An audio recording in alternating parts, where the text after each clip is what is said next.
अब पॉलिसी की डिस्कशन कर लेते हैं। आज रिजर्व बैंक की पॉलिसी आई। भारतीय रिजर्व बैंक ने बुधवार को मॉनेटरी पॉलिसी घोषित की। आरबीआई ने रेपो रेट में किसी तरीके का बदलाव नहीं किया, दरों को 5.5% पर स्थिर रखा। ऐसी ही संभावना भी थी दरअसल। इसी तरह वित्त वर्ष 2025-26 के लिए ग्रोथ के अनुमान में कोई बदलाव नहीं हुआ। जीडीपी ग्रोथ 6.5% पर रहने का अनुमान रखा गया। केंद्रीय बैंक ने लेकिन महंगाई के अनुमान में बड़ी कटौती की है। वित्त वर्ष 2026 में औसत रिटेल महंगाई 3.1% रहने का अनुमान है, जो पहले 3.7% था। रिजर्व बैंक गवर्नर ने कहा है कि व्यापार नीति को लेकर अनिश्चितता बढ़ने का असर वस्तु निर्यात पर पड़ेगा।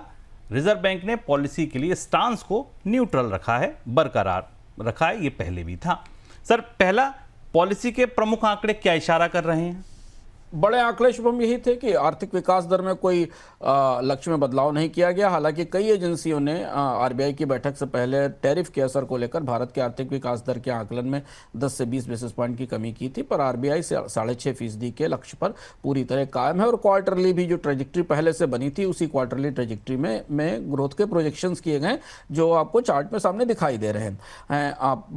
दूसरा ये कि मुद्रास्फीति के अनुमान में बड़ी कटौती की गई, जैसा आपने कहा, और यही आज की खबर का आज की पूरी पॉलिसी की एक अंतर कथा है। इसके अलावा ब्याज दरों में कोई बदलाव किया नहीं गया। हम लोगों ने कल चर्चा में कहा भी था ये बात कि 100 बेसिस पॉइंट की कटौती आरबीआई कर चुका है, जो कि फ्रंट लोडिंग हो चुकी है। यही बात आज आरबीआई गवर्नर ने अपने भाषण में भी कही।